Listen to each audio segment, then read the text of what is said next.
ده سؤال عمل خناقه كبيره، هو ناصر ماهر زجاجي ولا مش زجاجي ولا هو ايه؟ لو كان زجاجي ما كانش جاي عمل اسيست في الاهلي ولا جاب جون. برضه تقول لي اسيست؟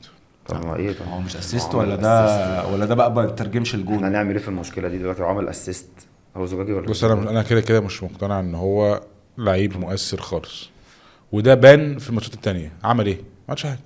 يا حبيبي ماتش هو مش سموحه كل بيعمل ايه؟ ماتش، معلش هو مش كل ماتش مطالب ان هو يعمل لك حاجه. ليه صفقه ليه؟ القرن اللي انت عملتها امام عاشور، هو في كل ماتش بيعمل لك اه حاجه؟ طبعا. عمل لك ايه في الماتش ايه ده الاخير؟ ايه ده ايه ده ايه ده ايه ده عمل لك ايه ايه في ده إيه الماتش ده؟ الاخير؟ ممكن انت ترد عليه؟ الماتش الاخير عمل الماتش فيه ايه؟ الاخير اللي هو بتاع اللي انت كسبته بتاع الاتحاد بتاع ده اللي هو الاتحاد كان من كام أربعة يوم، عمل ايه؟ أربعة عمل اسيستين. اسيستين؟ اه فين الاسيستين؟ اسيست ضربة الجزاء الأولاني. ايوه.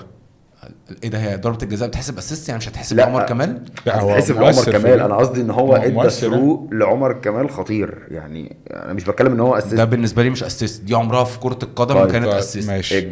عمرها ما كانت الجون اسيست. بتاع مين التاني؟ رضا سليم.